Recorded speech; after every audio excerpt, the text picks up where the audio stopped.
Welcome back to the Quiet Car Podcast. On today's episode, national recap, and traffic. Also, don't forget we're doing the national recap. And also the national recap. But we just got back from Cleveland. Shout out to everybody that was in Cleveland. Shout out to everybody that was showing love in Cleveland. Shout out to everybody that stopped us to say, hey, we're listening to y'all, this and this. Let me tell you something.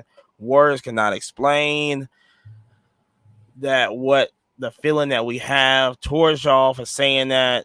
I mean, we were shocked, bro. The amount of people that actually came up and just were like, shocked. "Oh, you guys are the Quiet Card Podcast. I listened to you on my way to work," and literally like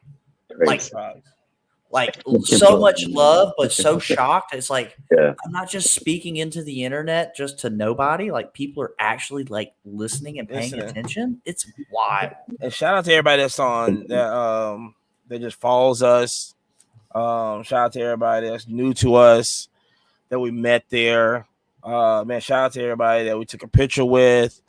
Shout out to everybody we talking to. Just shout out to everybody that we had a conversation with, man. Bunch of conversations, yeah. If I had words, all the homies we met at trade night, like literally, like insanity. Shout out to everybody that was in the lobby with us. Look, shout out to everybody that just showed up. Just stopped at the show. Was like, hey, keep doing what you're doing. Yeah, man. We're finna keep doing what you're doing. But listen, here's the deal. You know what I'm saying? It's your boy Money right here. I got JP on the other side of me. I got Yabo over here. Remember, if you're not following Yabo on Whatnot, it's YAYBO. Yes, we're gonna start streaming on there. We got a 24-hour stream we're planning on right now.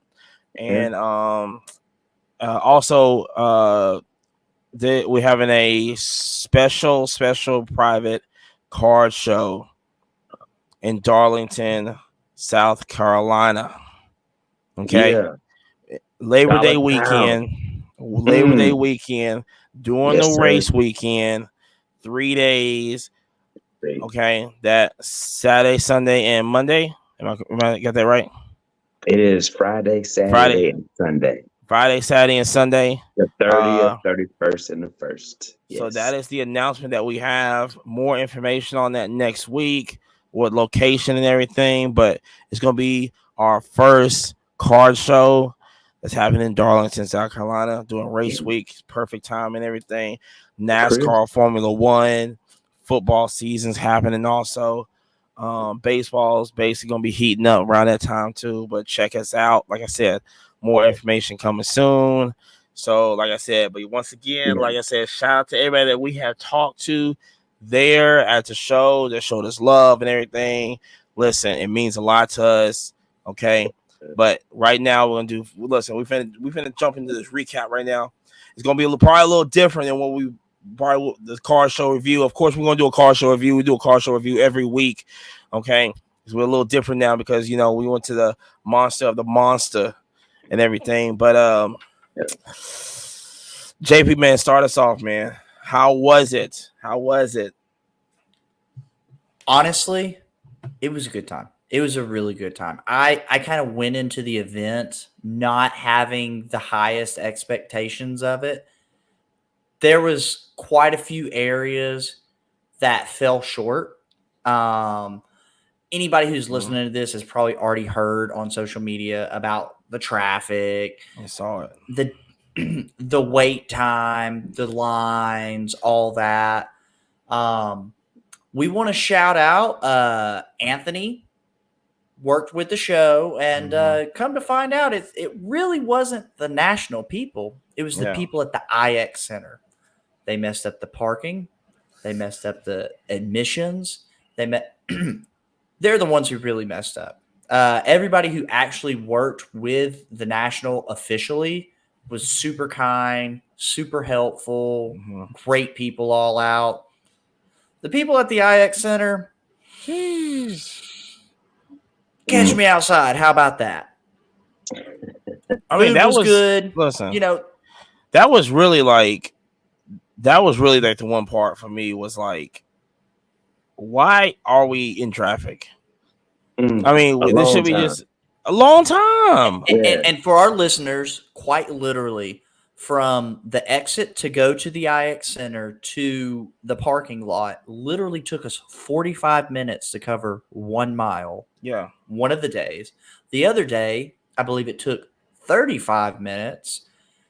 The Friday, I think Friday took longer. Yeah. I mean, I think I was napping in the car on that day. Literally, word on the street is the airport called the IX Center and said, hey, whatever y'all are doing, y'all are fucking up and fix it. You're messing up our traffic. And I believe that was because the IX Center originally was charging people to enter, to park, and parking was a nightmare. It really was. I mean, the venue itself has enough spots. Like, let's get that clear. There were plenty of spots, but the way we were directing traffic, it felt like they maybe tried a week before to figure it out, maybe 2 days, and goes, oh, Joe, you just stand over there and point them to the left. Like, you needed so many more hands on deck. And while I realize we're in a time where people are short-staffed and all that, I know the National is paying crazy money. They had 3 years to get this done. You had plenty of time. Maybe they underestimated the crowd, the volume that was coming. We come out in droves for the car shows, and for the National, they may have miscalculated a little bit. But that traffic was horrible. Hold on, people getting out of their cars on the interstate. Let me say this: they did not underestimate this, because the guy that who was on Sports Car Nonsense, the guy that ran the who's the one said about the parking lot? Give me a sec. Ray. So when you go Ray's the one who's actually running the whole entirety of it. Yeah. When you go on a podcast or any media outlet and go, we got enough spots for parking. Parking's not an issue. Yeah. And hold on, but they truly did have enough spots for parking. Physically, there were enough spots around the venue. The flow of traffic from the IX Center idiots was awful. I mean, awful. It was disgusting. Like, you can't. Come on, you can't. You listen. I can see. Maybe one they day. should have had 45. Yeah, exactly. You have one bad day, right? Yeah, one day. You call everybody who works at the IX Center, you're working parking. You're working this. I mean, all hands on deck. Everybody's getting overtime. Everybody's getting a bonus after this. Like, money incentivizes people, and they paid crazy amounts to have that event there. Yes. Like, what are we doing? Yeah, I saw more folks like working in the parking lot, like on Thursday. But the other days they weren't folks that in the parking lot, like directly. Friday there weren't enough people. Oh my god. Saturday there weren't enough people. Sunday there. It's like, and I realize, hey, it's the weekend. People want to be off, but like, you're getting triple overtime, guys. We're giving everybody who shows up all the days, you get $1,000 check at the end on top of your regular check. Like, money makes people want to work a few more hours. I mean, if you want to pay them. If you want to pay them correctly. Yeah. Yeah, but I mean, like, seeing the people get out in flip-flops, walking through high grass. Yes, that was crazy. For our listeners, what Marcus is talking about over here is literally how we were stuck in traffic for a mile, and it's taken 45 minutes to an hour. People were physically getting out of their Ubers off of the interstate before the exit to walk the entirety of it. Yeah. And the IX Center should be ashamed of that. I mean, literally, we've seen, elderly men, elderly women. There were people pushing, people in wheelchairs. There was the guy with the walker walking it. Like, hold on. They should be ashamed. That's another thing, is that even the elderly, it's not grandma friendly. It's not. And y'all didn't prepare for that too? Like they should not. You should have special like golf cart, front, something for all those kind of individuals. You jump on the golf cart and we're just running a course of picking up grandma, taking her to the front. Like all three of us are able-bodied and able to do it. There were people out there having heat strokes. There were people out there that were just they were not fit to walk that type of a distance, to go from the interstate to the front door just because they didn't want to wait an hour. And I mean, Uber charges on time, not distance. So I mean, they're just racking. Right. I mean, yeah, the IX Center really should be ashamed. Yeah. And then okay. Parking situations fucked up first 2 days. We'll say that. Okay. But now Thursday, the ticket situation was we're not VIP. Okay, we're not VIP. We hadn't scaled up to VIP yet. I mean, we heard that it was a shit show VIP. That's what we was hearing. 2 hour wait. VIP was talking about 2 hours of a wait after they made it in the door. Like, defeats the whole purpose of the whole 2-3 hours VIP. early with VIP. Yeah. Why did you pay for it? Other than the one good parking spot, outside of that, what do you got? Yeah, and then we went, general admission was way faster on Thursday. So I guess somebody woke up and was like, well, let's do something different. And then come Friday, these motherfuckers go, even if you pay for your ticket early online, you still gotta stand in these long ass lines. It's not the flow. Now the flow. No. And for our listeners, the long ass line was not inside the air conditioned venue. They literally had people outside in the middle of the street, down the sidewalk. Like, first off, people were out there driving reckless. What's going to happen when somebody with a Mustang or something drives and goes straight to the crowd? Well, like Mustang. That's crazy. Well, they're known for be a Civic. Crowds. No, we're a Honda family here. Honda strong. But seriously though, the line, they should have been ashamed. I mean, honestly, especially the little back room where you went to go get the wristband, because it was like for the listeners who weren't there, you walked in the door, big giant room, you went to the left, another big giant room, and that's where you got your wristband. They should have ran the line in through there in the air conditioning like decent human beings. I mean, literally, there were people out there, we saw the guy that's sitting there and his like diabetic thing is going off. Yeah. This is Friday. Because he's like sitting there just dying of heat and he's like eating his little like glucose tablets trying to not die. And I can hear this guy thinking, I'm like, hey, bud, I got a Coca-Cola. Do you want one? Like, I'm a first responder if you need it. Like, I noticed your thing's binging, like, and we were in the heat baking. I mean, shameful. This is shit that gets me was like, Thursday was, besides VIP, for us, it was like, okay, you already paid, go through this door. And then we went to just get the wristbands and we just walked inside. How the fuck do you wake up and go, let's fuck do that too? Yeah. Let's fuck them. Let's try this and fuck them.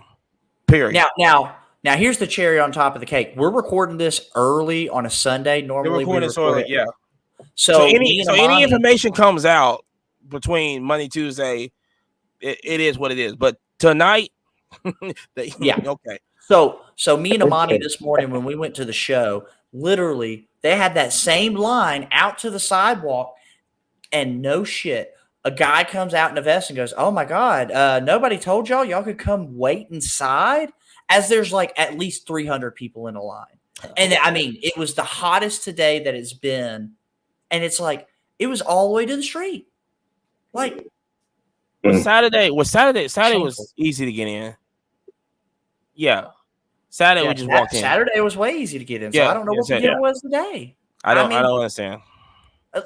Once again, IX Center, you should be ashamed of yourselves. There's elderly, there's little kids, there's mom and dad with a stroller. Like, what do you do for your kid in the stroller when it's 100 degrees out and you're in the direct sun?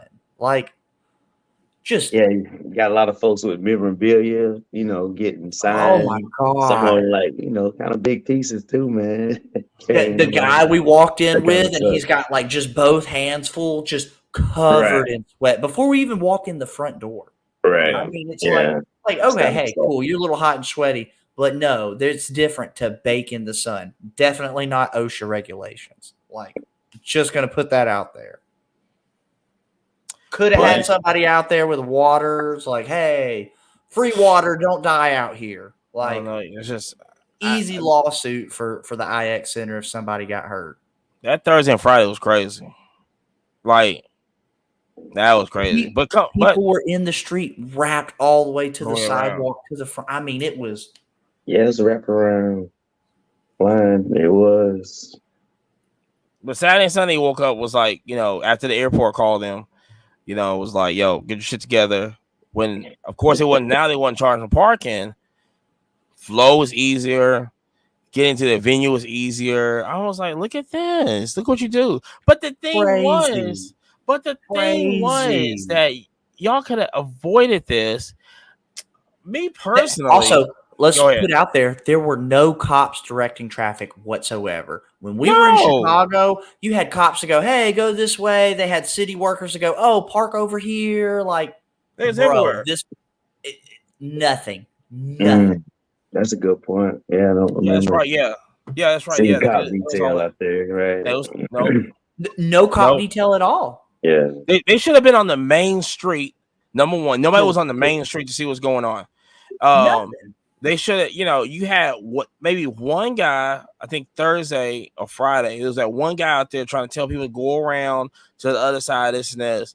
I mean, it was just like they should have had it in the main street, kind of towards the middle where it kind of, I guess, when it comes together at, like right there, you can just kind of tell people to keep going to the left or whatever to the back way. Mm-hmm. No, they don't deserve the national. National outgrown Cleveland. So that's the last time they should be there. Check that off the list. Yep. Send it to Nashville. Gio put that out on Sports Card Nonsense. Yeah, and it's 100% the truth. Mm-hmm. Like, it's like, also, I feel like maybe we have outgrown it, but really the IX Center really cop detail, city traffic ordinance detail, whoever you want to get out there. Our local city has a parking services municipality program. Like, put people out there and get that shit correct. I don't know. Like, disgusting. I don't know. But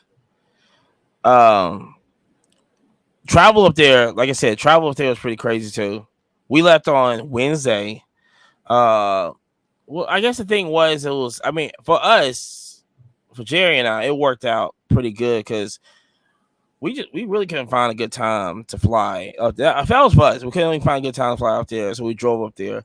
So also, Y2K happened the week before. It was 24 years later, but it happened the week before. So people were getting their flights canceled, left on the tarmac for 4 or 5 hours, crazy stuff.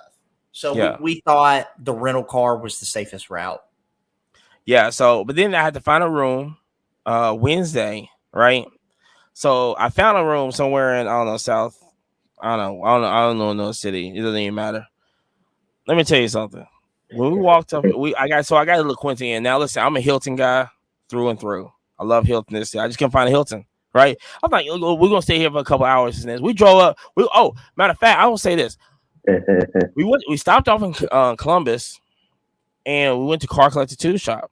We did. Most efficient shop I've ever been in. Like, shout out to Ryan for the amount of space that he has. It is beautiful. It looks huge. I mean, it looks huge, but it's a small place. Honestly, man, it's very quaint spot, but very open at the same time. I felt like I could be there the whole day. Grove City, Ohio. Yeah, Grove City. We was just chilling. We took the little boxes off the shelves and stuff. We were just going. We was just chilling. I was like, also, be here all day. The most friendly staff. Like, they had the Olympics going. We're shooting the breeze. Like, me and Amani both had on our Alabama gear. So they're like, whoa, you're not from here. And we chopped it up. Like, great guys. Bought some stuff from them and everything. I mean, listen, nice selection there and stuff. Clean. Bathrooms clean. Incredibly kid friendly. Like they had like a little like claw machine on the front half. They had stuff at everybody's price point. I mean, from 10-cent cards to $10,000 cards. They had everything and then some. So mom friendly. Like ideally, this is how you want to have a store. So we went there, got some stuff there, left. So as I said before, I get a hotel. I'm like, okay, I'm gonna stop. I'm not gonna stay long, so it doesn't matter. The first words out of Amani's mouth when we hit the room, he goes, "Damn, I hate they already scanned my card." Dude, I knew pulling up in the parking lot with this uneven gravel or whatever they're trying to put in the parking lot. Like they try to handmade. They try to do the parking lot themselves. I said, "Oh my gosh, fuck!" But I was like, "All right, you know what? It should be straight." We walked through the door. Listen, we walked through the door. Smells straight like crack. What? No, it smelled like Snoop Dogg's been just chilling in front of the front with a side of crack. Then we go check in. Shirtless guy. Yeah, then we go check in. Man, we both turned to the right. It's like one elevator there. We both turned to the right, and this guy come out, no shirt on. I go, I guess it's gonna be this kind of party here. Said, cigarette in his mouth. Lit cigarette in his mouth. It was mouth. a smoking hotel. I was like, when the last time I've been to a hotel that allows you to smoke? It's 2024. What are we doing? Hey, that's like in the lobby. Like, okay, hey, you're on the outside, whatever. Woo woo. That's you, baby. But in the middle of the lobby, like ashing it like it ain't shit. Oh my gosh, man! That is crazy. Then, I mean, brought the whole '90s back for me. I was like, oh man, it's like old school Shoney's. So I'm like, F it. We go into the room, and literally it's like, fuck. Now we got change sheets. You know what I'm saying? Them shits look like poking. The sheets like had stains all over. Oh my gosh! I was like, we called up there, and I ended up going down. I was like, hey, can I just change these out? She was like, were they both bad? I said, yeah, they were pretty bad. I don't know who went in there and just tucked the bed in, but gross. So then all right, she's like, well, wait till like an hour or so. They gotta wash the sheets or whatever. They gotta wash new sheets, whatever. So we kept sheets up there. So we get hungry. Then we go over. So the restaurant next to us, whatever the name of it was. They called themselves a world famous diner. So world famous diner. They talking about they got great food over there. This is on the signs. Great food over there. This and this. They're winning awards with food and stuff. Yeah, some type of major award in Ohio. Let's fucking go. Let's get this award-winning food. We go over there, this and this. It's one of them old school cafes where everything's fucking green and yellow. That the fucking windows are yellow. Windows and shit. were literally yellow. And all the stuff is like green. Like, you're like, is that cigarette stains or is that like meant to be? I was like, golly, you walked in there. I was like, damn, I felt like I didn't have no rights. You know what I'm saying? That's how far that was. That's how far it went back. I said, damn. I was like, golly. So we go sit down, this and this, and we shoot the shit, whatever. I'm like, okay, let's get some food. Let me tell you something. I don't know what award they're fucking winning. They're not winning no kind of fucking award for that fucking food. Because I was like, yo, this is not. And I'm anticipating the best because they're like, yo, we winning. So Amani was so professional and so kind with our server. He's like, hey, what's your best selling stuff? This, that, and the other. Yeah. She gave him 2 options. He got one of the 2, right? And she goes, oh, these fries, these are the fries we won the award for. Yeah. Right? I'm looking at this and I'm kind of looking around. And I said, I'm just going to do a soup and salad. I mean, it's kind of late. I don't want to have like acid reflux. Let me get a little soup and salad. Tell them about your food, Amani. Let me tell you something. that shit tastes like possum tail. I ain't gonna lie. I look and the crazy thing. Possum tail. The crazy thing is that like I didn't eat possum, so I didn't have ate the tail. But I didn't eat possum soup plenty of times. But here's the thing: is that like I said, they have under the silverware a piece of paper that says they have won awards for food. So I'm thinking this is a hidden Michelin star restaurant that ain't nobody talked about. This is what I'm seeing. There's a reason why nobody ain't talked about it. Man, listen, that shit, I was like just biting into it. I'm like, this is not award winning. Because if they didn't have a war, hold on. Amani literally took like 3 or 4 fries and goes, "Bro, I can't eat anymore. These are disgusting." I said the fries. How you fuck up fries? But they won the award for it. I don't know how. Maybe they slipped a couple $100 bills under the plate, and they're like, "Oh, gold standard." Either that, they voted themselves. Maybe somebody named Award was working in the back, and he was the only one handing them out. Because I'm like, "Geez, wait!" I'm like, "You cannot. How you fucking fry? How you do this?" And I got sliders. Like how you mess sliders up? Pretty simple. I was like, so we ate there. It is what it is, right? We just now I'm telling Jerry, we just gonna have to. This is gonna be a story. This is content. This is what this is. This is strict. This is hilarious content going on right now. Gotta run it. So we leave. So we leave the restaurant. You know what I'm saying? My fucking stomach's in shambles right now, and we go. Back up to the room, and we just chilling. So now we just chilling. It was like, fuck it. You know what I'm saying? Our sheets are finally done. No, one sheet was done. We just waiting on the other one. Yeah. We had to wait a whole another 25 minutes for the other set. Yeah. So we're in there, and I'm on the tablet. I'm just basically just getting ready for national. I'm organizing stuff and everything. I think either you was taking a shower, or I don't know what you was doing in the bathroom. I was dropping a deuce. Here it hit. And then that's what happened. The fucking smoke detector started chirping, and not only chirping, like not like this. It was aggressively chirping.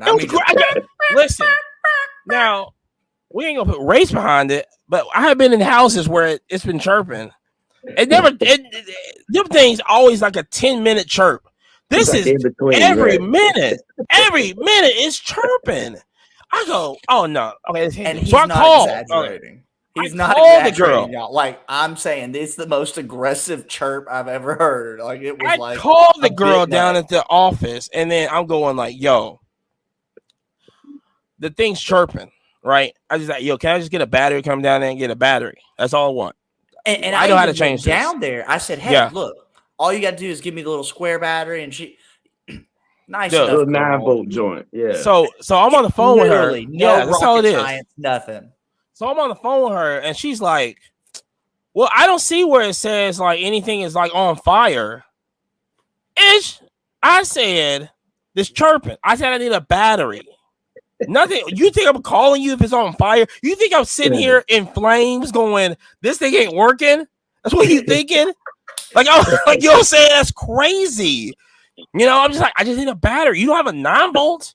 Like, I'm not gonna go to Target and go buy a 9-volt. We were so close to going to CVS to go pick up a fucking 9-volt battery because it was the most aggressive like chirp ever. It was so crazy. That's about the time Julius arrived, right?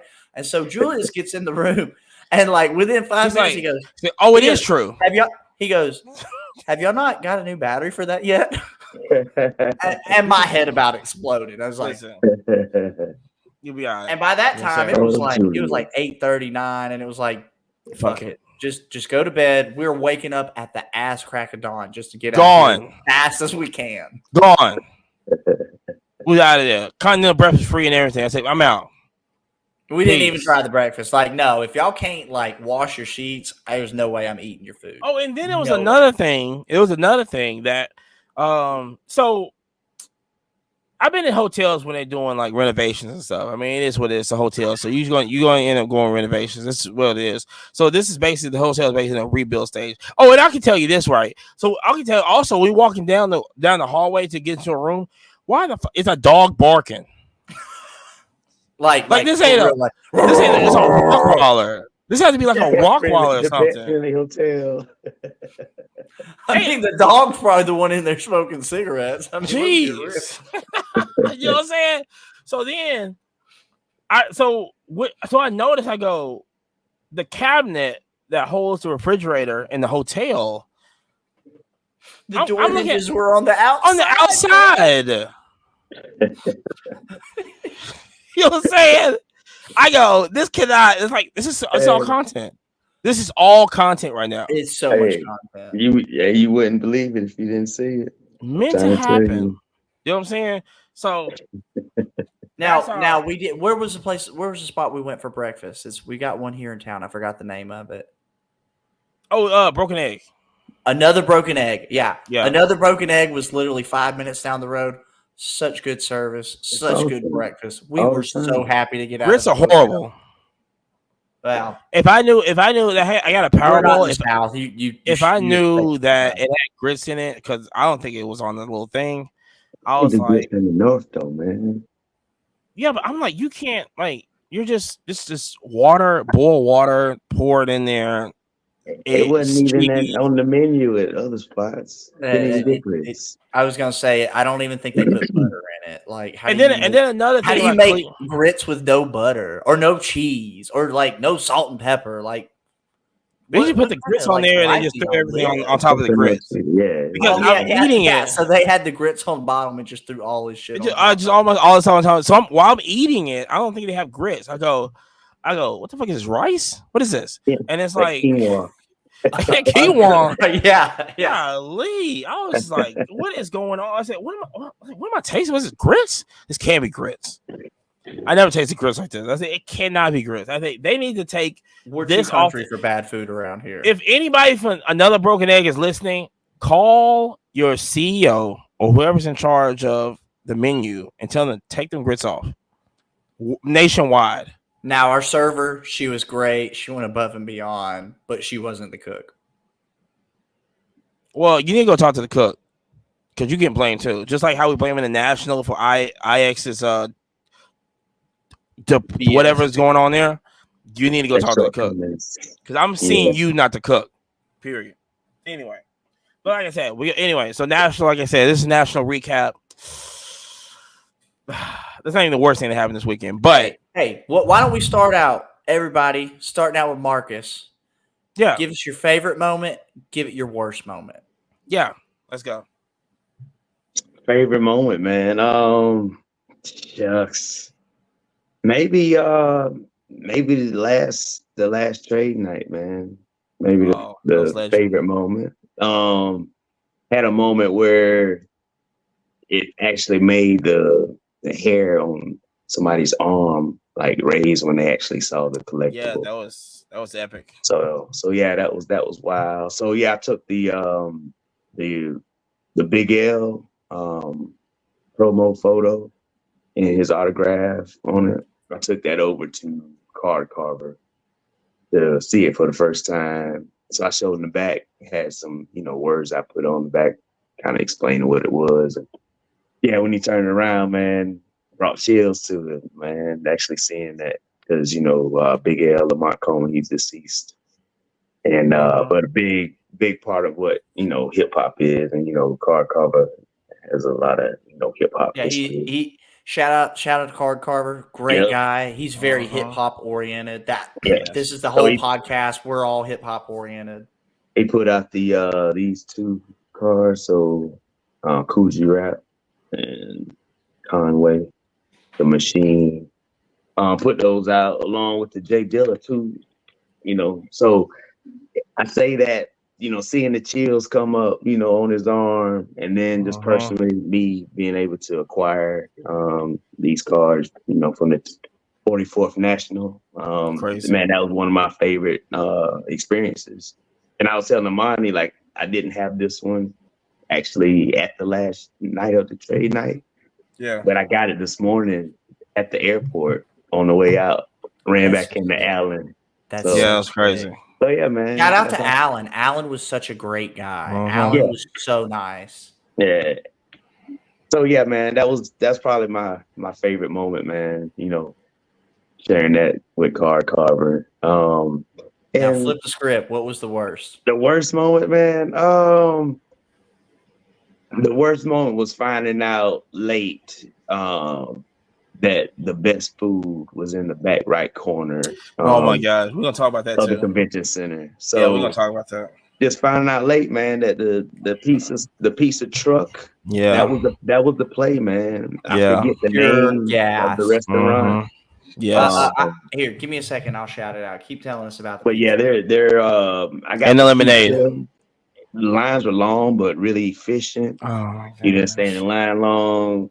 Yeah. They had more than pizza. They had salad and pasta. I bet it was Anthony's delicious. Pizzeria, the truck was amazing. That's what we're Amazing. referencing. Yeah, amazing. Amazing.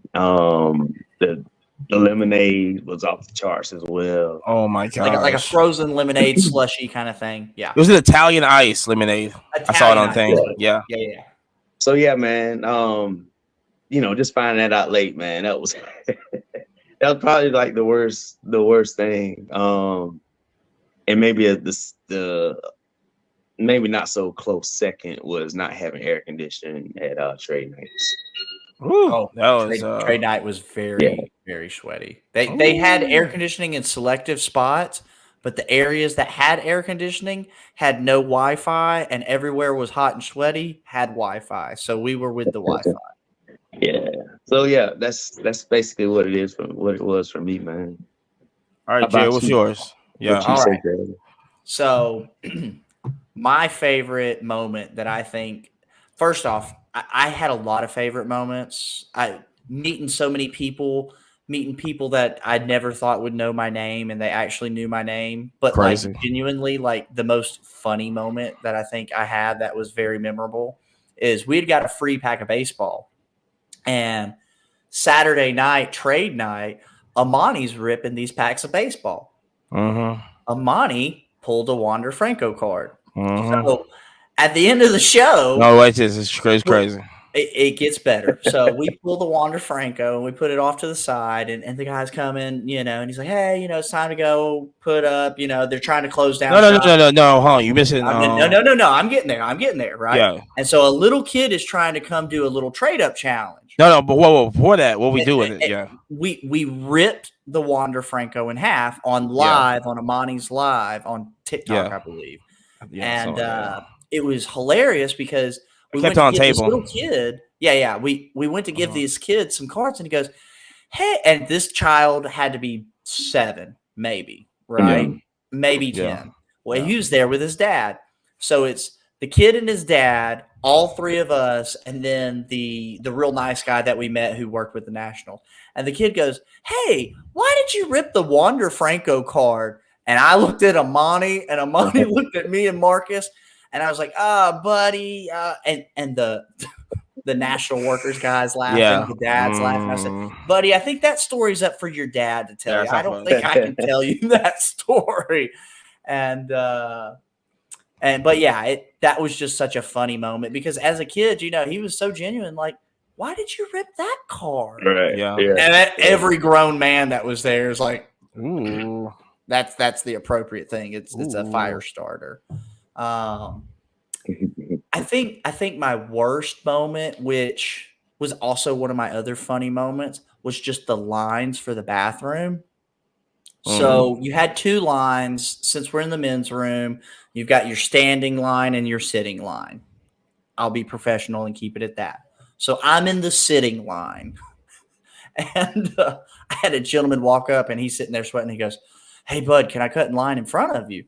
And at this point, I had already been waiting 45 minutes. And I was like, bud, I mean, I'm waiting on the same thing you are, right? Jeez. Like we all got the sweats, right? And so he said something. He had like a Florida Gator shirt on, and I had an Alabama shirt on. And he goes, come on, man, I'm a Bama fan. I said, hey, man, if you really want it, because he had a big, giant fanny pack that was Louis Vuitton. I said, if you throw me a 20 spot, I'll swap places with you. Easy. And he goes, are you serious? And I said, but I mean, I've been here for over an hour. Like, I'll swap you. Just throw a 20 on it. He goes, there's no way I can do it. I said, all right, cool then. This little kid walks out of the one sitting area. So I said, okay, cool. Shrugged my shoulders and walked in there and took my sweet time. Gone. But the lines for the bathroom, and they were advertising that they had multiple bathrooms. But what the truth was if you weren't a VIP or a dealer, you didn't have access to those second bathrooms. Nope. Which in the men's room, as far as toilets to sit, there was only one in each side. And it's like, bud, this is a pretty big event. Like, Yeah. we need to have All more day options. event, right? Yeah, you need more. Yeah. All right, Amani, come on, start us out. Hit us with what's your favorite. What was your worst? So I think my all-time favorite. I mean, I got two all-time favorites. Well, I had one, but then last night trade night happened. But I literally met Scott from HQ Trivia back in the day. Yeah. It was like either 16 or 18, either 16, 17, 18, whatever year that was. It I was a met television Scott. show, right? For our It was not listeners? it was an app. It was So an app? Okay, it was an app. So the whole thing was back in the day. I mean, HQ Trivia was probably the biggest thing in the world, no, probably the biggest thing in the country that happened. It was an app that basically was a trivia game that you can win money on. It's a talk show. This is just what happens. And he was the host of the show. And I mean, that for me, it was 2 times. I think it was like 2 times a day that happened. And so it was always like, it was so crazy that I'll be in meetings and stuff, and we would literally have the meeting before it and then play the game. I mean, the game wasn't like too far, but like I said, it was, it's a trivia game. So you ask a question, you got four answers on there, whatever the right one is. You have 3 seconds to answer. This and this. You can't miss one because you'd be out. But people really be winning like real money on there, be sent money and all this other stuff. So the whole Scott was amazing on the app. I mean, you're talking about a guy that had high energy, knew what he was doing. I mean, it was the perfect guy for the app. And stuff happened. Like I said, I saw the documentary and like how why it stopped and all this other stuff. But for what I understand, like he I think it's in Santa Monica. He owns like a retro, like they sell like those like retro, like what those like those shirts and like shoes and stuff. It's like a boutique kind of thing. Yeah, it's like a boutique store, but it's a specialty kind of. So that's what he does. And he's a collector also, and I was like, yo, he just standing right there, and I flipped. I was like, I cannot believe any celebrity. I don't worry about any other like celebrity stuff, whatever. But when I saw him, when like him, and I saw Michael Vick also just like walking, but Michael Vick didn't hear me. I didn't want to, and I was yelling too, but whatever, it is what it is. But it's certain celebrity I just like flip out on and everything, and he's one of them because I didn't, you don't expect that Scott from HQ. Was going. It wasn't like he was an advertised guest. It wasn't like on a flyer. It was literally like a look up. There. And Amani was shook. And so, and he came. Like I said, he came back and like we talked and this, and he came back and we chatted up some more and everything like that. So, and he shout out to him. I got the Holland figure, the Hux figure, whatever it's called. So he hooked me up with that and everything. And but other than that, that was probably that's probably my best moment, of the show, which is like I said, it happened last night. For me, the worst moment was probably after the first trade night, we went over to the Hilton Garden Inn. And because Aviator got shut down, and that's a whole nother story we'll get into. But we wanted to Hilton Garden Inn. Now, here's the deal. It wasn't crazy over there. We can just say that. It was not like everybody had a place to sit. Let me just say that. That was both nights. Yeah, there was plenty of walking space. A fire marshal's not going to freak out. It's not going to freak out. Nobody was like outside. It wasn't like Aviator. When Aviator was like, Aviator, the fire marshal literally came out and said, like, we're 3x capacity. Like, get out of here. You got to get the fuck out of here. 300 people outside. Waiting to get inside. Right. So the whole thing was, like I said, we're not asking for no alcohol or anything like that at Hilton Garden Inn. Yeah, people are buying drinks there. They're buying snacks there. We're just chilling. We're not. I didn't even think it was even that loud. No, people weren't loud. People weren't disrespectful. I mean, I even heard the little kids, yes, ma'am, no, ma'am, like to the workers. Like, so I can say, okay, 12 o'clock. Okay, cool. You want everybody out of there. Cool, this and this. But for you to turn off the lights and just, act like we're just causing a ruckus, You know what I'm saying? This is crazy. They did cut the lights off on the show. The first day they That start was- hold flickering the on. lights. But there were elderly people there that had walkers, or like the one. Yeah. What do you call that? A cane? Yeah. Yeah. Like literally, and it's like, bro, you just turn the lights off on somebody with a cane. Come on. And it's Come on like now. probably not ANSI regulations. Just saying. I mean, What I'm not a professional or anything, but it does What are you seem doing? like a safety hazard. What are we doing? Like, why are we flickering the lights on and off, and then you turn off the light, wanting people to go, like forcing people out? Like, we're buying your stuff. Yeah. You know what I'm saying? Now, you know, I get, hey, we got to get people out, but there's a kinder, safer, ANSI, OSHA, you know, all the important regulations, ways to do that. Like, I got one more favorite moment I kind of want to put out there. This was actually really my favorite moment. The interaction with the dad and the little kid was probably the funniest thing. It was very memorable, but I felt super blessed. So VeriSwap is an app that I've been preaching really since the beginning of this podcast. I mean, honestly, since day one. It's a peer-to-peer trading app. And so they were set up as a booth downstairs for trade night, and they were giving away free hats, right?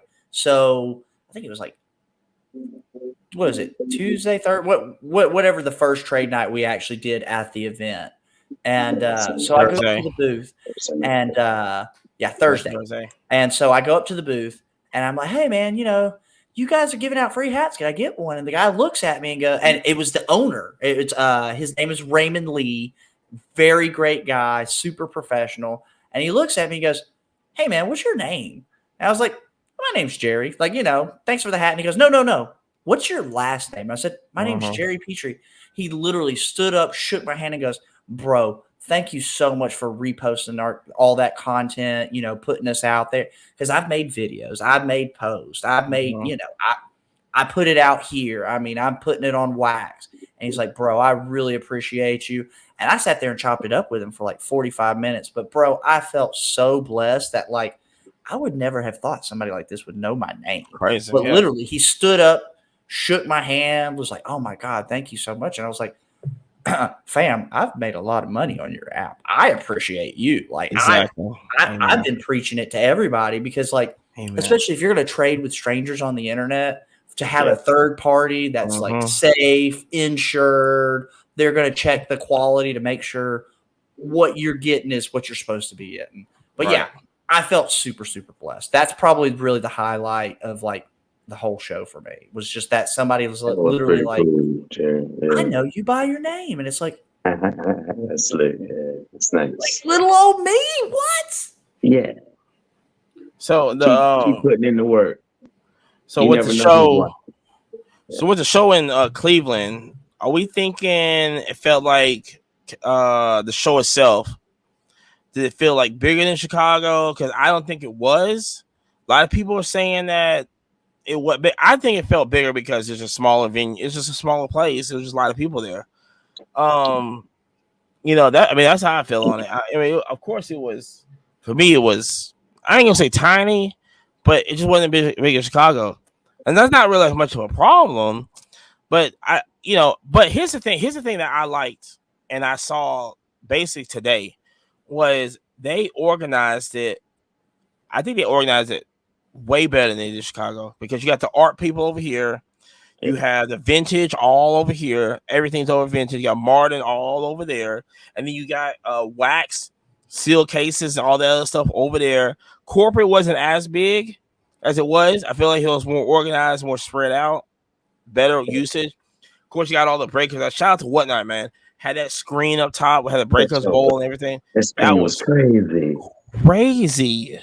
right? The screen that we're describing literally had to be an eighth of a mile long and probably 25 feet wide. I mean, it was. When we say screen, you could see it from across the venue. Had to. Clearly. I think, but like I said, for me, like I said, it wasn't it just wasn't as big, but like I said, it wasn't, really much of a problem. You know, and I kind of like it like that. But listen, Chicago's always been my favorite. You know what I'm saying? To put in there. If they put that same organization they do in Chicago, I think Chicago will be a whole lot better. Period. Of what I'm getting at. Though? I mean, it didn't feel like cramped inside of the show. Like most places, it didn't feel cramped. Now, back where like Sam was, where the breakers were, it got a little busy back there a little bit. But a lot of other spaces, man, I didn't feel like it was like extra cramped. But I like the convenience of Chicago, though, being able to walk from place to place, hit up multiple, I guess, trade nights. I would have liked to, check the F1 out, too, or some of the other ones. But I mean, the main one, that was the main one, man. I wasn't gonna miss that one. But I did enjoy the convenience of going downstairs in a big room for trade night, which ended up being like a normal vendor spot for us, right? So for all our listeners, the campus that the actual event was held had a basement area, and you literally went down into the basement, and that's where the trade night was. And that was completely different than Chicago. Yeah, and it was like he said, it was incredibly convenient. Mm-hmm. I mean, and everybody was there at the same time together. It wasn't, having waves of people come in, or come to a trade night, get hype, and then, some more folks leave. And then it was from 6 to 11, man. I mean, 5 strong hours. That is crazy. That is crazy for like trade nights for 3-4 nights in a row, man. And listen, people had to be asked to leave at 11. It wasn't like, oh, it's dying off. It was. Ask. And when he's saying people, he talking about us. We're the last ones. Jeez, man. Every night. I don't know about ask. I don't know if they asking. No. We had friendly people, but not everybody had friendly people. Yeah. They make it friendly. Yeah. So me personally, I think it was a way smaller show than Chicago. I'm gonna totally agree with Amani on this, that the organization was a game changer. Honestly, if you wanted vintage, you would be in the vintage section. If you wanted, modern, there was a section. Wax, there was a section. Hey, you wanted to go to corporate booths, hit some free giveaways, all that. There's that section. It was beautiful. I'm not gonna lie. I really appreciate that. As far as people in the door, I think it was definitely less than Chicago, but the way that it was spread out, I could see where people feels like but it's a smaller room. Right. So a smaller room with less people is going to feel big, but Chicago was literally elbow to elbow, uncomfortable to walk. Like, definitely a fire marshal would walk around and go, probably not up to code. But the inconvenient part was like, yes, the trade night was great being down there, but everything else was 45 minutes away from everything. I mean, it's 30 minutes here, 30 minutes there. That was the worst part to me for Cleveland. Like in Chicago, our hotel was like 5 minutes away. Not even like you literally could walk backwards blindfolded. Yeah, they just didn't have hotels in that area, huh? Not at all. Right. Yeah. Not at all. But more of industrial area. But see, this is a thing. Is do we prefer? I have an answer for this, but do we prefer like trade nights like to Chicago, because for me, even being in Cleveland, I felt like it was. it was one major trade night, yeah, but it wasn't like we couldn't go to like it wasn't like in Chicago it'd be maybe 20 trade nights going on. Are we preferring like I felt like Cleveland did it right with the downstairs and everything. I felt like everything, you had food, drinks, everything there.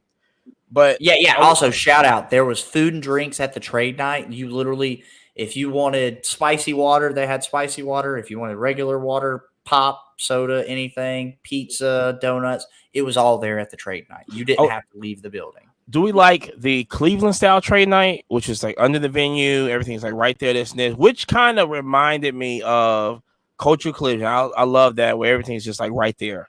Trade night, show, hotel, all that right there. Or do we like the Chicago when it's like 10 hotels literally down the street? You can pop in, pop out, pop in, pop out. I like that one better in Chicago. But I mean, what do you think? Because like I said, for me, start us out, Bo. Yeah, go ahead. I like Cleveland better, man. As far as trade night, I'll be straight up.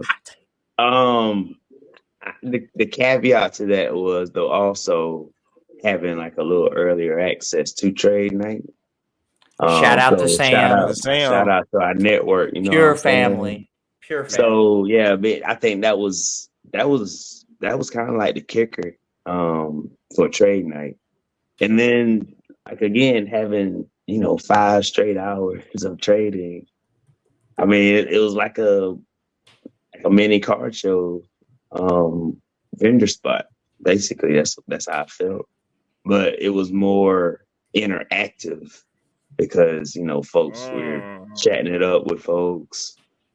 Folks we hadn't seen since last summer, or some shows ago, some months ago. So yeah, it was good catching up that way. The Chicago shows isn't as, I guess, personable, kind of trade night hopping, I would say. Except Car Collector 2 trade night. Oh, I mean, that was wild. That was a movie for us. Yeah. That was a movie for us. That was motion picture. I look up. I mean, we couldn't get into that one, man. But we made a way. We still made it work. Yeah. I mean, I don't want to be on. We didn't need to. We didn't need. I'm just saying, but I don't want to be on the floor selling cars. Man. So I'm gonna be super controversial with my take. I'm gonna be super controversial. I totally preferred Cleveland because Yabo put it out perfectly. There was no waves of, there's a lot of traffic, now it's really dead, or lots of traffic.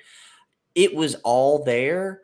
It was all wave the whole time, literally. And the beautiful thing with the trade night downstairs setup was they had the food. They had the beer.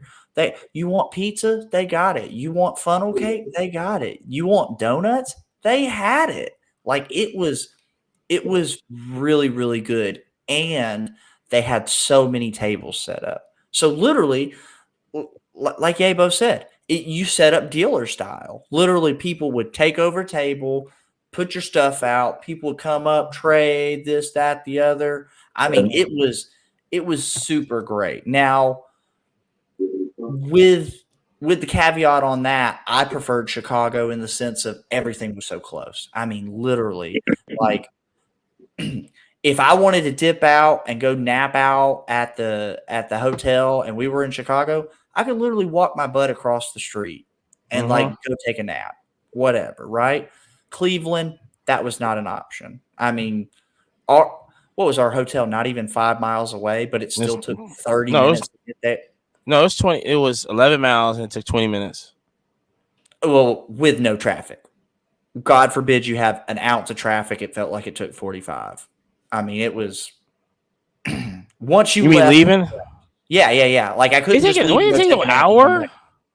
It took an hour to get there, but leaving it was like. Well, leaving at 11 didn't have an issue, but if we left before that, you would have had an issue, though. Yeah, I mean, especially leaving the parking lot, which I'm glad we did not. That's another thing. Yeah, literally. Okay, so getting there. So leaving the parking lot, if you weren't leaving at like when they closed the event at 11 o'clock, it took 2 hours to get out of. Yep. Like that's what I'm saying. Like Chicago had the convenience factor, but like Yabo said, you go to one trade night and it'd be hot for like 45 minutes and then everybody left. And they're going over to the Lowe's and you get there and now they kicked everybody out the Lowe's and we're going here. And like, I appreciated that we're I downstairs. love that. Like everything is there. Also, they had multiple bathrooms downstairs, and you didn't have to wait in a line. You literally go, oh, okay, standing section, bang, bang, bang, wash your hand. Oh, also, hold on. Everybody who goes to these shows, wash your damn hands. I cannot tell you Man, how we many talked about gross that. ass men that would go in there, and I saw them leave the sitting section. So I know what your Darn. nasty ass was doing, and then you didn't wash your fucking Tell him, hands. girl. Gross, fucking gross, bro. We talked about that. And listen, I know a lot of people probably thought I was disrespectful at the show because I fist bump people, but I saw so many gross motherfuckers in there. I'm like, I don't know who, like, ugh. COVID. The heebie-jeebies are real, and we ain't trying to catch them. Like I said, the reason why I like the Chicago trade nights because for me, I like to experience different trade nights. You know, shout out to F1 Castle. You know, I'm Formula One all day. Actually going to the F1 trade night in Chicago was unmatched. I mean, unmatched. Couldn't. Unless you put a ton of effort in it, you're not going to beat that trade night. But that was so small; it wasn't really right. Of course, like the basement. There was everything. If you wanted F1, there was there. Football, it was there. Pokemon was there. But see, that's the thing is that for me, I want to be around a group. Like when I went to F1 trade night in Cleveland, that's all I want. We go in there talking. I can talk NASCAR a little bit. I can talk about F1. This, and for me, I like, and then I get to meet, like, this is who, I'm all into F1, this and this, and, this is the group right here. It's not like we're talking about F1 and then it's like football right here. It should be, like I said, they should have, like, we were trying to find, like, the wrestling trade night that was there. I would love to go there and just, talk about wrestling, this, and just, we got cars to trade, this and this. We got, do stuff, whatever. I like that. Like I said, especially in Chicago, we go to the Lowe's. I mean, it was one time. That was crazy. But other than that, it was like, yeah, this is the spot right here. But if we didn't want to go to the Lowe's, we could just kind of walk down and just Uber 3 minutes down and go to another one. If it didn't work out, we make a little money here. Boom. Make a little money here. This is, for me, like I said, the one in Cleveland is amazing. I'm not out here going like it was like dog water or nothing. The thing, like I said, I like how that was, you talking about organization wise, had a stage there, it had a panel there. We got major sponsorships there. Food was there. I think the even the crowd control organization was just like amazing at Cleveland. But just for me, I like to experience and meet different people. It's going to be closer to the echo chamber style of you're all, F1, but you're also all wrestling. Yeah. But also Chicago, that's what makes Chicago special because you have one major trade night, but everything else is walking distance. It's everything's, and then on top of that, even if there's a hotel without a trade night, you can just go. You can go to any hotel around the center, and there's a trade night. There's somebody in the lobby trading. It don't have to be official going on. It's just in the lobby trading. Well, okay. I think honestly, so it's not going to compete in size, but I think the best trade night really goes to Culture Collision. The events there, the hotel, especially this year. Yo, when the hotel put out more tables and chairs, it actually goes, because remember they first year. No, they did that because they ain't want us messing up that was crazy. That was crazy. That was crazy. They did that to us. Keep us out of that section. Yes, but after that, I guess they just realized, as far as having everything all in one though, Culture Collision, no doubt. Yeah, no like doubt. Just the convenience factor. If you park the car one time, unless you forgot something in the car, you can leave the car for 3 days and you don't have to move. Like you ain't gotta leave that hotel. Baby. That is nice. Yeah, unless you go get some chicken. Nice. That's it. That's the only reason that's the only reason you're gonna leave that hotel is go to the Battery. Go to the Battery. Battery's amazing. Period. I've been. No, it's not all right. No, it's amazing. Battery's amazing. It's no all right. That is I mean, that's I'm a not top. going to give it a bad grade. That's I'm one saying of the top it's an spots 8 in out of 10. Atlanta. No. Yeah, That's it's a an 10 8 out of 10. It's No, it's good. 10 out of 10. Battery's 10 out of 10, hands down. Bro, That's one. That's one Next of the time I'll top take a spots picture in of that Atlanta. menu. That's the number Hold on. one spot in Atlanta. yeah, okay, but hold on. Take a picture of that menu and tell me there's not going to be shock value when the average Joe looks at that and goes, What are you talking about? What menu? What "Oh my restaurant? God." What restaurant?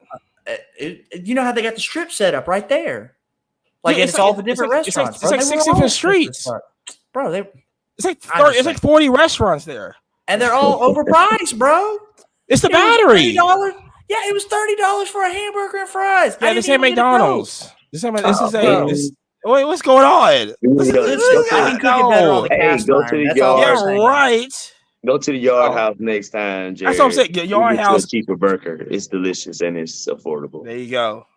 There you go. I'm just They saying, have you know, options. I hadn't scaled up to a Porsche yet. Like, we're not on that pay They scale. don't yet. have, but I said the Yard House is not Porsche prices. It's You can not- go there. Well, it's I not messed that up bad. and went to the wrong one because I went there with a work event one time and like, No, it as I was said, that this- ooey. I mean, I was glad it was on a P card and not my card, but I looked at the menu and said, "Are y'all sure this is where y'all want to go?" And they go, Yes. "Look, it's on the company." But if it was just me on my It's the dime, battery. Yeah, you go to the battery. Yeah, the battery's fun. And listen, there's a lot of restaurants in Atlanta that you just can't. It's that I don't have to pay for parking. I can speak on this for another 3 hours about these jacked up restaurants in Atlanta and how they messing up just we know Atlanta. what period. we know what restaurant you like. We know. The battery can validate though. If you eat there, you can validate. You can park for free. And that's the only spot in Atlanta that you can probably park for free, get free good food. Now hold on. I mean, if you want to call it like it's really not Atlanta, but Yeah. Well, it's Atlanta. Stone Mountain's Atlanta. Let's wheel back in. Let's talk College about Park's Atlanta. Let's talk about the trade night scandal that we found out. So we've got a homie that we met in another state at a Was this different at trade night? This was at trade night. Yes, sir. So it was. Oh, I at thought the this was like doing the stage. show. No, it was at the stage. From my understanding of the story, What? yes, yep. I might be telling it wrong. Maybe I misinterpreted. Either Yeah. way, it's this company. So we've got a little homie. What do you think he is? He's like 17, maybe 16. Like I'm pretty sure his dad dropped him off. 17. Yeah. Okay, so he must have just turned 17. Yeah. Real young 17. So he was talking about how he had gotten a free giveaway from Backyard Breaks. Flamethrowers. The flamethrower packs. So we go, okay, cool. How was that? And he goes, oh my God, don't use my name, but I knew I had to tell you this story. I said, okay, all right. He said, so what the guy was doing that was handing all the stuff out to the kids, he would shake the box. And if the box rattled, he would open it up first, peek in, and then hand it to the kids. And we go, wait, what? So as we opened his box to look at it, it's got a one touch in it, but the little custom foam is cut out for a slab. So apparently they're shaking it. And if it shakes, oh, this is a crappy card. We can just give it to a kid. If you shake it and it doesn't shake, oh, it's a slab. Now put it back. But he said that they went even as far to crack it open, look at it just to make sure it wasn't crazy, and then gave them just trash. And then, cherry on top, our friend is very knowledgeable. I believe his father owns a shop, so he's super heady as far as comps and, you know, the know. So he looks at this and he goes, what is this? I think it's somebody on the Texans. I never even heard of. Never heard the name. So we go, cool. And he goes, yeah, the guy who gave it to him goes, oh, hey, man, that must be a $200 card. And he looks at it and he goes, dude, I don't even think it's $5. It's not even worth the one touch. So we comped it. The last three comps on this card was $1, $2, and $4. And I'm not going to complain about you're giving cheap stuff away to kids. I definitely do the same thing, right? However, to have mystery packs that were given to people, shaking them and going, this one doesn't shake. Let me put this one back. Oh, I'm going to shake this one and it totally makes a noise. Oh yeah. Let me peek in there first. Okay, you didn't get a gold or nothing. Yeah, you just take the dog water. Just disgusting, man. Like, you have to hook the kids up. Packaging was amazing though. Oh, Get good packaging. I ain't gonna lie. yeah, it had wonderful packaging because I ain't gonna it's lie. supposed to be a flamethrower product, right? Yeah, bro, just multi-sport. dog water. I saw that. I saw that on the pack where it said multi-sport. Like they know what they're doing. It's just it can either or. It's either sport, which is like But other than that, besides the cheap card, I mean, I didn't know that happened at trade night. That was okay. To my understanding, that was crazy. It was at trade night off the stage. I mean, you might be, you might be That's right. how they had a lot of the giveaways for the kids. Was they had them come to the stage, which I totally appreciate. That's crazy. You do that in like that many people that close. Listen, he had said that his other little buddy was like, "Did you see him shake the box?" And so our little buddy goes, "Oh, let me start watching." Oh, this one rattles. Yeah, we'll give that. Oh, let me crack and peek. Oh, yeah, it's dog shit. Here you go, kid. Oh, that's $200. I had told our friend, I said, you should have flipped the script on him and go, hey, if you think this is 200, would you take it for 50? See what I'm saying?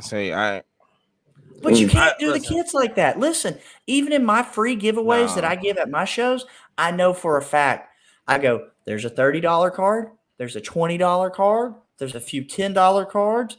And, you got a few floor cards, right? But it's free. It's free, It's a mystery. Is it so is the bad part on it going, hey, this is a $200 card. To check it and then to bullshit the kids. Okay, so if you check it, and just like, okay, here you go. Okay, you just give them a card. Make sure we don't give the kids the slabs. No, we're going to take those and put them back. I mean, you basically just give them a card. I think the whole point is like, oh yeah, it's a fucking $1,000 card. Go get it graded. Or whatever. I think that's the sprinkle. I mean, the ice cream's already bad. Why are you putting out of date sprinkles on it too? That's crazy. Out of date sprinkles. You know what I'm saying? Definitely out of date. Like them old ass sprinkles that be in your auntie's house. She ain't like the one that thinks she can cook. That like the one that be baking and stuff. But she out like the upper cabinet always had them old ass sprinkles that when you were 7 years old. Yeah, going like, why you have this? Well, just in case I make little cupcake holders. Yeah. I know like, no, but Amani's so knowledgeable on football. When our little buddy showed us the card, Amani goes, "Y'all know this? I don't think I've ever heard of this guy's name. Is he still in the league? Like, is this an all timer? Right. Is this like a?" It was a purple cracked ice, though. I ain't gonna lie. It was a purple cracked ice. I'm just saying, man, look, you got to do the kids better. But I also believe that that's a brand who has been famously known to kind of screw people. I mean, we'll rip you a gold Trevor Lawrence. We can't give that one away. We can't give that one away. It's a Tesla. Yeah, it's a Tesla, but you can't have it. Like, I think it's the whole language. Bro. I think it's the whole language of you telling a kid that it's a $200 card. I think that's the whole. You can listen, check it all day. That was when we were set up at that. Check it. Here you go. Set up at trade night. We had kids. They'd come up and they go, "Hey, would you trade me for this?" And I'd sit there and I'd comp it and I'd go, "Okay, bud. You're saying it's 20. The last couple are like 4 or 5 and 6. Go ask somebody $10, but nobody's gonna respond at 20. Of course. And I in those scenarios, I just like to give them cards and say, hey, use that as a little extra. Now go ask 30, right? Like, don't just look at the kid and go, no, I got nothing for you. I mean, I gave so many cards away myself this weekend, just to the kids, like, hey, bro, I can't trade for it, but you add this on. Look, I know for a fact that's a $10 bill. Now you've got 30. Yeah, but like, this little kid comes up with a I think it's a 24 Luka blue, right? Prism out of like 149, something like that, right? It was raw, right? $130 for it. I don't really need it. It was a color match too. I thought he wanted 50 on it. Is what it was. But I thought he goes, I'm asking 50. But yeah, we was gonna give him 30 if anything.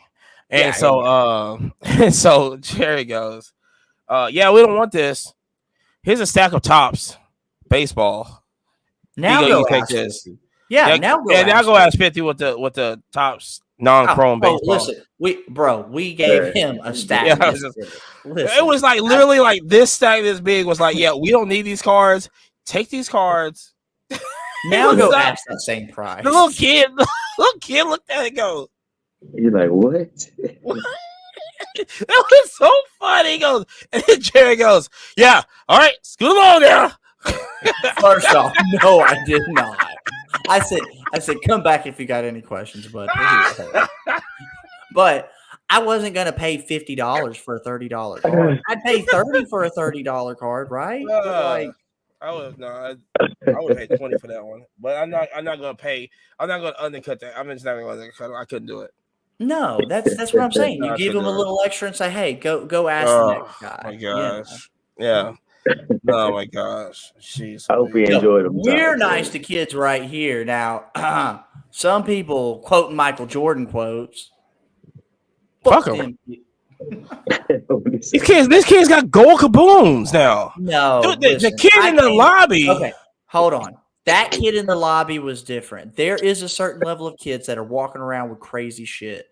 I grew up a super poor kid. All those kids that were standing in front of the stage, they were poor as dirt, bro. Like, those are the kids you hand them. You hear this? Bro, tell me I'm wrong. Tell me I'm wrong. Hey, what's the one that got hit in the forehead? Do you remember the kid with the Crocs and his foot was hanging out of it? He had the light. I don't know who that is. And I'm sitting there like, bro, here's $20 worth of cards. Bro, no. Listen, I grew up poor as dirt. I'm going to try to take care of these kids. Take these cards and buy you some Crocs. His big toe was on the floor, guys. See, baby, hey, he was coming as you are, man. You know, he was comfy. He was comfy at trade night. No, fam. The bottom was gone on the shoe. Had I been in Huntsville, I would have bought this little kid a pair of Crocs. Why would you stay blessed.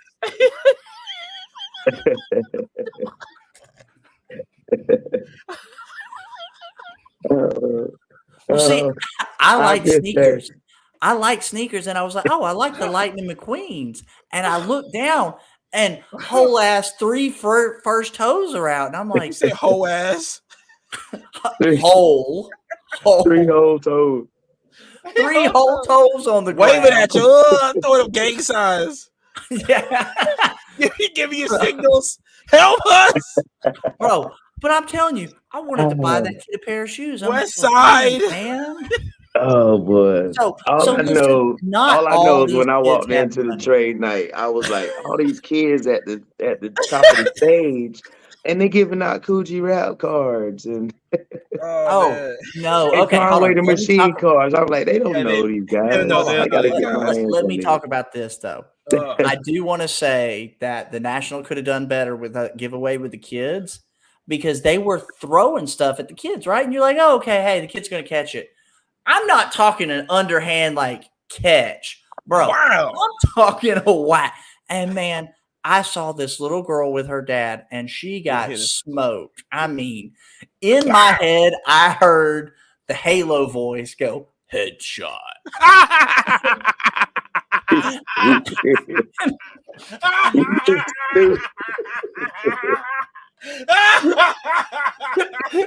I felt so bad.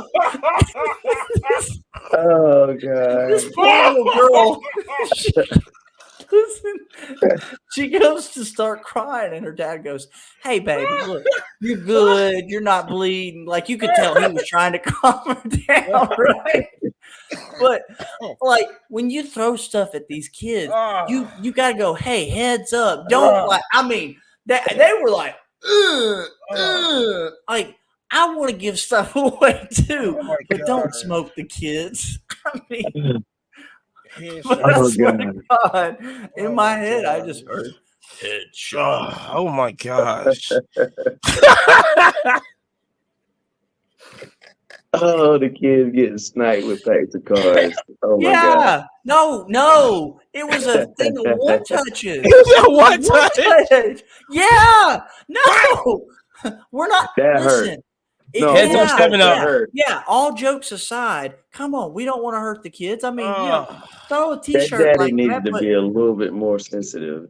yes. Oh my God. I mean, I felt so bad. I was just like, and the dad's face, you could just see it. Oh, bro, no, like that would hurt. that would hurt. Hell yeah. Yeah. And I mean, they were aggressive, like, you're going to get a car. Yeah. It's like, bro, this is one touches. You need to, like, baby toss that thing. Shout out to One Touch. Dodgeball. Shout out to One Touch, but it didn't. It If still you held could dodge together. One Touch, you could dodge a ball. It held together, though. It was in a bag. Of course it held together. Oh, that makes it okay. Wow. Yeah, that makes it worse, fam. Oh, you can't be doing that to the kids. Oh my gosh. All right, hold on. Oh, you got me dying over here, man. All right. Listen.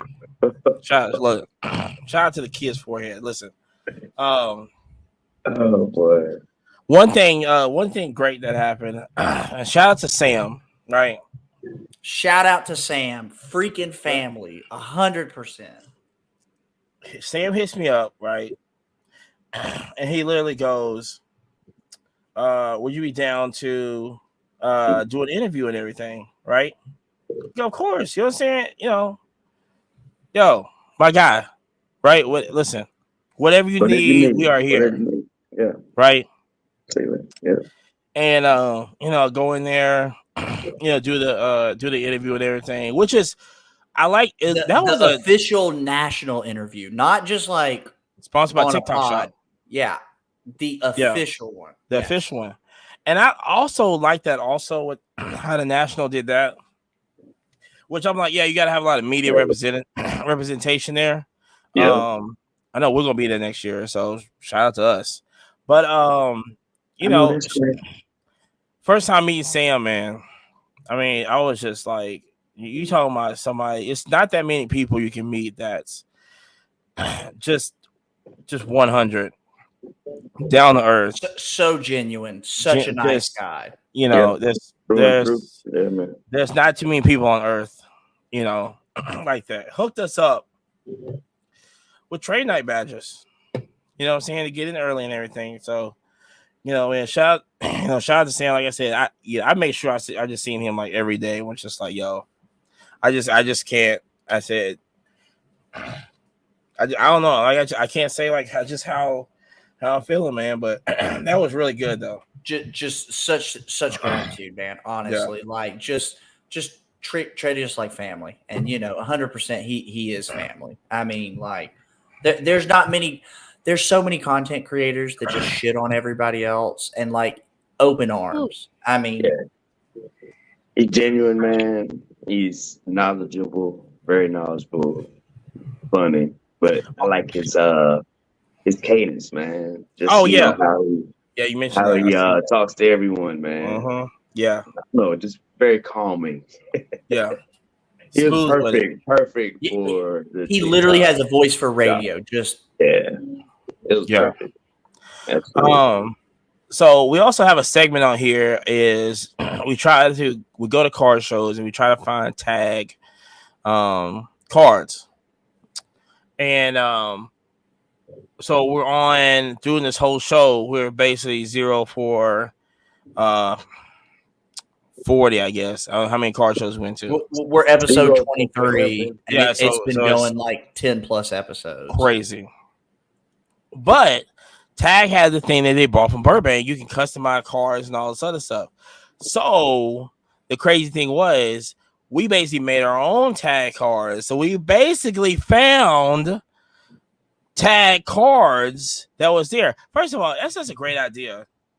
I don't know. I mean, I could probably understand why nobody else is really doing it because they're actually grading cards. Mm-hmm. But other than that, $40 you can have any like I like it that they actually seal it. They seal the card and you can undo it and go like, oh, okay, so just a random, just a random card, customized. You can take your picture there, or you can send them a picture, which I did like on my mom and dad. Sent them a picture and everything. And you talking about just like something to take back from like the national. It has the national badge and everything. Same thing with Burbank and all that. When I saw that at Burbank, I was like, that is such a great idea. Yeah, it's nice. I hope they bring that to Culture Collision, because now I feel like, yeah, now I feel like I want to collect all like tag slabs from like different shows now. Like I would love to have the Burbank. You gotta commemorate the show, man. Good way to commemorate the show. Yeah, for sure. I'll say 100% that like the tag people were just super friendly, super helpful. They were really probably one of the nicest booths that were out there.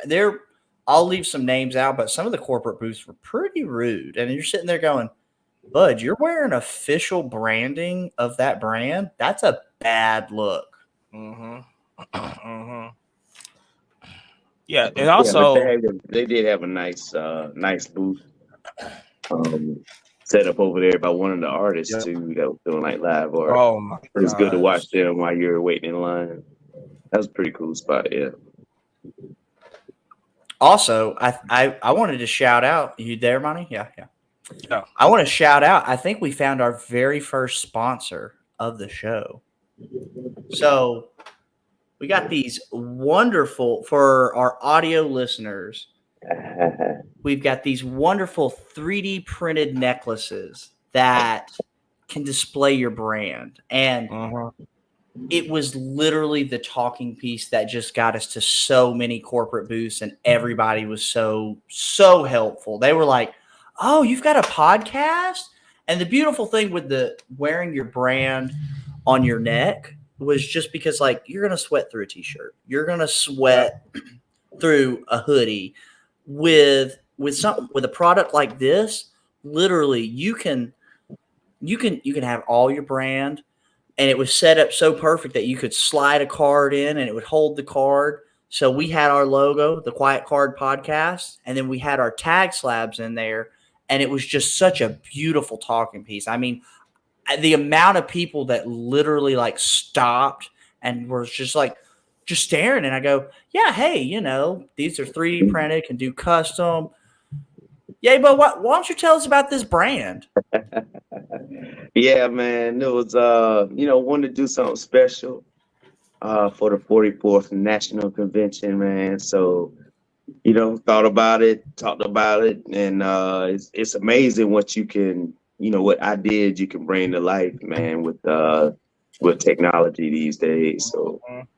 So yeah, man, got good design work. Me and Mo knocked it out, discussing how we were going to do it. And hey, now we got prototype ready. You send us your logo and we can fit it just the same, man. Easy. Quick turnarounds. Really lightweight. Everything's 3D printed. The necklace and the medallion. Recyclable. So yeah, all the plants we use, we recycle, what is left over or that's messed up. So yeah, I'm glad we got a lot of good feedback. Got a lot of folks interested in orders. So yeah, man, we're gonna keep bringing this to every car show we go to, man. And car shows that we don't go to. How about that? And for our YouTube watchers, if you've got a brand, if you got a logo, reach out to Yabo over here. Send him a logo. Yabo Displays. Well, reach out to Yabo Collectibles right now, and then I think you're working on your page, right, Yabo? Yeah. Not sure if it's gonna be separate or tied to Yabo, just a separate Yabo display link. But yeah, send it to me, and we'll get the orders worked out. We're ready to rock and roll, ready to take orders immediately. Yes, sir. Yes, sir. So back on the national thing, what is the number one item or display or booth that you've seen at the national that blew you away? that was like, this is an amazing display. This is an amazing booth, everything like that. So when you first go in, out of the area where the food court was, when you come into the main room, so the first booth I saw was Jeff and his crew from Tennessee that put on the Tennessee show. Yeah, at the fairground show. Their vintage display is amazing. Not only the cars, but they had like outerwear from Ohio State, like overcoats. And I just like, I just like those old vintage.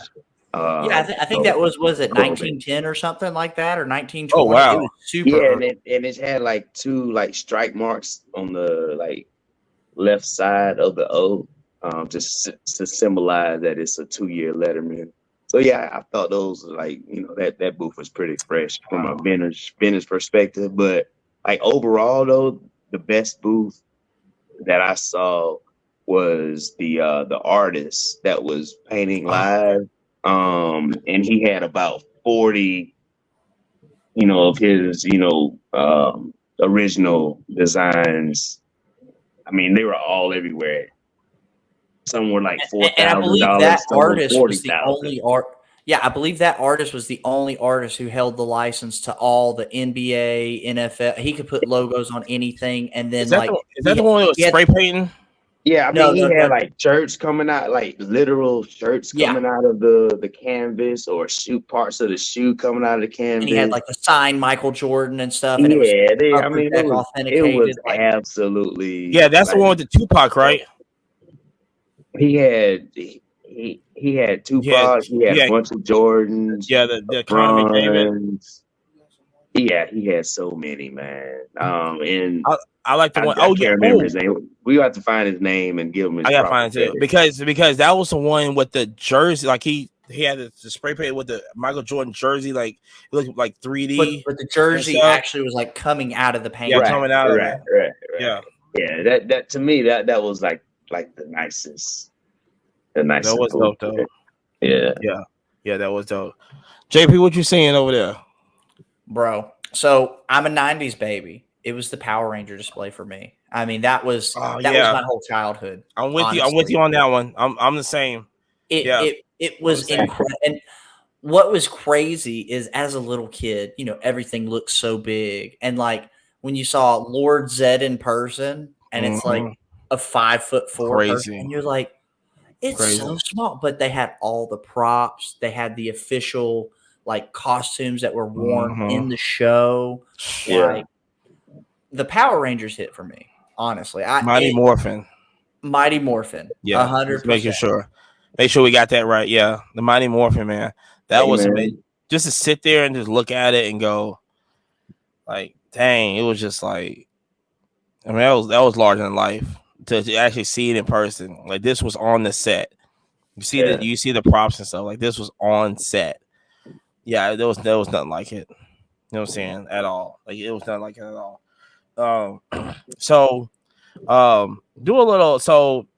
Getting off of the national for a second. We took a little vacation also. And let me tell you something, people. When you go to these different places, when you go to Cleveland, when you go to Chicago, or not Atlantic City, but if you go to Chicago and leave the show sometimes, go get some fresh air. Go see the city. Go experience the city. Okay, you don't have to be there the whole day. Go enjoy the local restaurants. Go enjoy the sights and the sounds of the city of Sniffs. I made it a number one priority. We got to go to the NFL Hall of Fame. Because the whole thing is, you don't know when. Listen, I'm not coming back to Cleveland this year. I might not be in Cleveland next year. Well, I'm gonna have to go because I gotta go work Rock and Roll Hall of Fame. I gotta see that Jay-Z, whatever's going on with Jay-Z in there. But I was like, yo, we gotta go to NFL Hall of Fame. We go there. Didn't know it was a campus. I thought we were just gonna pull up to the door. I literally thought we was gonna walk in, see a bunch of old jerseys. I thought it was a 20-minute or less kind of thing. Yeah, from like what they have available as far as media. He thought we were gonna be in and out of there in like 30 minutes. Like we were gonna get back to trade night at 6. Yeah, I thought it was like, okay, we good. We're gonna be 30 minutes. You know, I was like, ain't no way is that it's that big Ain't no because way. even when we pulled up, I was like, okay, this is a pretty nice size, isn't this? But like I said, you walk in, you see it's $45. And let me tell you something. I think it's cheap for what you get. Because, okay, we walk in the lobby. Shout out to everybody that's actually going to be inducted this year. So they got all of the jerseys inducted. We talking about Patrick Willis. We talking about Julius Peppers. We talking about Devin Hester. Talking about Michael McMichael. All that is being displayed. Dwight Freeney also. So you see all that display. You see him in there. And you see the two teams that's playing, which is Texans and Chicago. You see their their uniforms and everything like that. Nice Texas helmet. That new Texas uniform, dope. All red. It's a campus. I mean, it's massive. All red is crazy. Oh, and then they had the Shula restaurant there too. When we walked up, so you drive up, you have people ziplining, and there's a Ferris wheel over there. It's a whole. So everybody that thinks that it's just a tour. Listen, there was building. Look, we didn't get restaurants whole there. campus. Nice restaurant. Yeah, nice restaurant. Don Shula. It's not good in Miami, but hopefully it's a little better there. But the whole thing was it's still there. But you had a couple of restaurants there. You had a shop on it. You go inside, dude. There was a freaking. You can see the stadium, like where they're playing at behind it. Like all lights. You just have this stadium, this random stadium there. There's a little like football field. They'll do a flag football at like in front of it, place, which was super clean field. Right, you go in, huge signs and everything. You walk in, everything. You go up the ramp. You see all the old leather uniforms and stuff. Which was very. I was more impressed with the wool outfits. They look fresh, man. I love those vintage outfits, man. It was crazy to see like the leather helmet, the like leather like shoulder pads. Like you're sitting there like, oh, bro, you're getting waxed. What I thought was crazy was the old cleats that were basically dress shoes with just cleats. I mean, literally, they were shoes you would have wore to church with the cleats on the bottom. Yeah, it was wild. It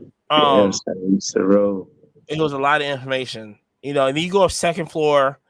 First of all, the giant Johnny Unitas statue, like in the middle of just the museum, like right there when you walk in, amazing. Because to the NFL to think highly of Johnny Unitas, it was right. Am I getting? Yeah, it was Johnny Unitas statue. It says a lot. I mean, that thing. I thought it sort of looked like the Heisman. I was like, is that a freaking Heisman they got in here? No, it's just a huge Johnny Unitas mid-run statue. I was like, wow, this is amazing. You go on second floor, interactive. Everything's touchable. You can just, not everything. They had the Super Bowl trophy. Definitely wasn't touchable. No. Just the second floor where the helmet was stuff is at. Yeah. So the shoulder pads. You can put your hand. The thighs. See how big your muscles are. How big your thighs are compared to Jerome Bettis. It was crazy. It was crazy. My favorite part was the Super Bowl rings. How they had each year of the Super Bowl rings. Okay, hold on. So what? So we're still on top floor. No, but it's just the second floor. So as you walk, hold on. So they also have the helmet that actually pull out plays. You can actually hear the plays in the helmet, like what the quarterback, like what a quarterback hears. Yeah. So it's like, oh, okay. You could see how somebody would mess up a play. Yeah. I understand why Trey Lance can't make it. Okay, I understand why he's garbage, hot trash. Okay, if I'm lying, I'm flying. Okay, period. I can understand that. So, so you hear that and it's like, okay, this is amazing. And so you go. So now you're walking down the hallway, and then boom, there's all the bus right there, and it is so crazy because when you see this, I don't know how that it's a special feeling in that room.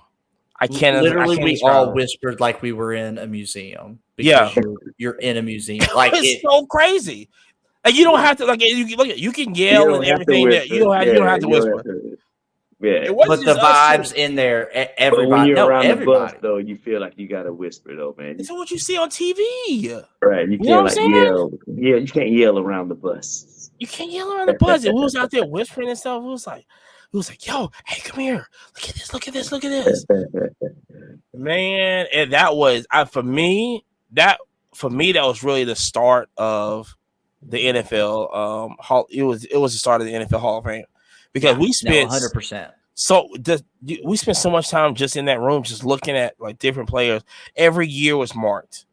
Every year was like, and which was crazy because from what we say all the way to like it was like 1980. I think they started letting more than 4 people in, and it was just crazy how like the NFL Hall of Fame just evolved. Yeah.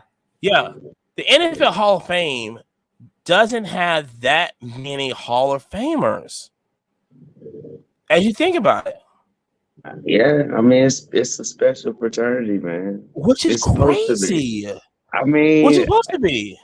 And a lot of folks now, like the genuine or the original folks, the realists of the Hall of Famers, yeah, they don't want like special committees, to discuss, past people that have been missed or whatever. But yeah, it's a special fraternity, man. Like you have to have a big impact on, on the NFL. You don't have to have the longest career. You got to have a big impact, man. But I think this year's class is pretty good class. Glad to see Devin Hester in there. 371 people, and that's not including. It's in the Hall of Fame. And that's not including the 6 that's going to be in this year. So it's 371. And that's think about how many people like have played, and it's not just players; it's like administrators, coaches, owners and stuff. Right. So I mean, I want to, percentage, less than 10%, less than 5%. Less than like you talk about have ever 3%? Been a part of the NFL? Yeah, probably less than that. Right. Maybe you're talking about that's you. I mean, you look at it, and that's what I was noticing. I was like, wait a minute, it's like 4 a year. Then it started get up to like 5 and 6 a year. I said, God, you talking about just it's like 5 and just 4 in the 3, 7 in the it's like 6 in the Hall of Fame, like 1 year. That was just like, yeah, that was amazing. And like I said, you keep going on, and you walk in this, and then you start seeing the records now. Derrick Henry, 99 yards. His jersey is still there. Got grass stains and everything on it. Lamar Jackson's. I think they had the helmet from when Patrick Mahomes' helmet got cracked from getting tackled like crazy. That what I'm saying? Yeah, they were showing Usher's roller skates from halftime. I mean, JJ Watt's knee brace was in there. And like Puka Nakua's jerseys in there, like from that season. Dude, like I said, when you see like all the dude, they had the helmet that Tyree Jackson catched in the Super Bowl playing with the Giants when he beat Brady. A scuff mark on it. It's like right there. You know what I'm saying? They got his helmet, they got Eli's helmet also in there. I mean, it was just like everything. And like I said, we missed there's like 2 movies in there also that we didn't see because we were just trying to, dude, even rushing, like I felt we rushed it. And it was still like 2 hours. Yeah. So you're talking about a whole day with no food. No, it wasn't we're gonna chill and eat. No, it was literally Yeah. It was gone. But the rings, yes. The rings were crazy. It was insane from every year. And the size just gets bigger and bigger. And then like the last couple years. The Cowboys and the Chiefs rings, man, they're ridiculously embellished. Huge. Embellished is the correct word. Very embellished. Oh damn. No, that was so crazy. Like the ring, you see all the Super Bowl rings that was like Man, Tom Landry's hat was like just chilling in there. You know, some good history we saw. Man, that was like, if anybody, like I said, if you go to these shows, if you go to these mega shows like the National and stuff, like even like Fanatic Fest, like go experience New York City. Don't just go up there just in a building the whole day, because like I said, when we walked out of there, when we go Saturday, when we walked outside, Mitch, like halfway through the show, I was like, yo, it was such a nice day. I was like, yo, this is a perfect day. Take a drive down there, experience this Hall of Fame and stuff. So we're saying, listen, get out. Don't be afraid to leave the show. Like literally, Steals and Deals will be there. Yeah, go get out of the show, man. Jeez, you can't be just. Why are you walking? Why are you taking 40, 50 laps around there? Leave. Yeah. If that vendor was overpriced, he's still gonna be overpriced tomorrow. 5 minutes later, yeah. Get out there. Get out, see her. That's why y'all be smelling me, because y'all be just walking. No, y'all gonna go fresh air. These people, they missed the bath time episode. Jeez, please, man. Bath time. That was the last episode. Yeah, that was the last episode. We try to explain that to people. You know what I'm saying? Deodorant does the body good. Soap. You know what I'm saying? Soap and hot water, crazy. I mean, what a concept. So to basically recap this, besides the traffic and besides the unorganization just at first, I think when you finally get in the door and you pass the gate and everything, I felt that it was well organized. That I can just stay over here if I want these cars. I can stay over there, if I want these cars. I can stay in the back and everybody's braking back there. I can go crazy back there. I can go get some wax. I can just chill over there, this and this. I think the food places, food place, we got to shout that out. The food places were great. I mean, honestly, the fact that it wasn't just chicken tenders and French fries and hamburgers. They had a great variety. I mean, we had like chicken and pasta one day. Obviously, we had to try the best pizza in the world. Shout out Yabo. He found the pizza place. That was the spot. It gave a lot of options, honestly. And if you're trying, and this is the goal, we need to attract mom. We need to attract, a mom-friendly space. Mom can go get chicken Alfredo, and you can have chicken tenders. Like, that's what we need to have.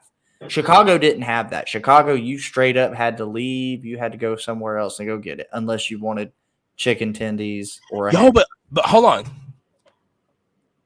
That's another thing about Chicago, is that, like I said, like we said before, you go to a show, go experience the city. We went to go experience the city of Chicago, downtown. Life changing, amazing.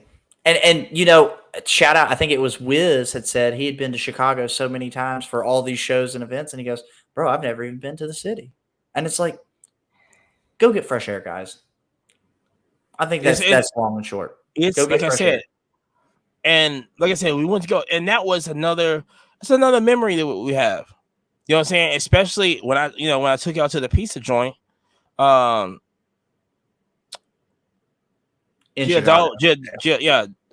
Giordano's, I think, whatever it's called.